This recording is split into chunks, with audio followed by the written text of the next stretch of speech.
to get FDA approval for food in 2025. Follow this step-by-step guide.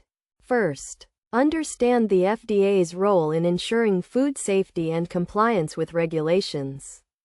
The FDA is responsible for protecting public health by ensuring that food products are safe, wholesome, and accurately labeled. Step 1 is to determine the type of FDA approval required.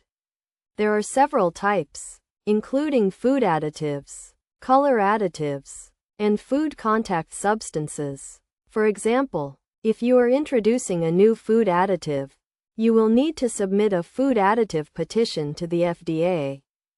Step 2 is to gather required information and data. This includes detailed information about the food product, its ingredients, and manufacturing process. You will also need to provide scientific data and research to demonstrate the safety and efficacy of the product. Step 3 is to prepare and submit the FDA application. This typically involves completing a detailed form and submitting it to the FDA along with the required data and information. For example, a food additive petition must include information on the identity and composition of the additive, its intended use, and the basis for its safety. Step 4 is to wait for FDA review and approval. The FDA will review the application to ensure that it meets all regulatory requirements. This process can take several months to several years, depending on the complexity of the application.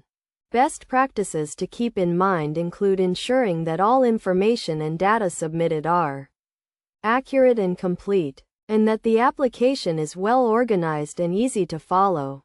It is also important to be prepared to address any questions or concerns raised by the FDA during the review process. In addition, it is recommended to work with a regulatory consultant or attorney who has experience with FDA approvals to help guide you through the process. They can help ensure that your application is complete and accurate, and that you are in compliance with all regulatory requirements. In conclusion, getting FDA approval for food in 2025 requires a thorough understanding of the regulatory process and requirements. By following these steps and best practices, you can ensure that your food product meets all safety and regulatory standards, and that you can bring it to market successfully.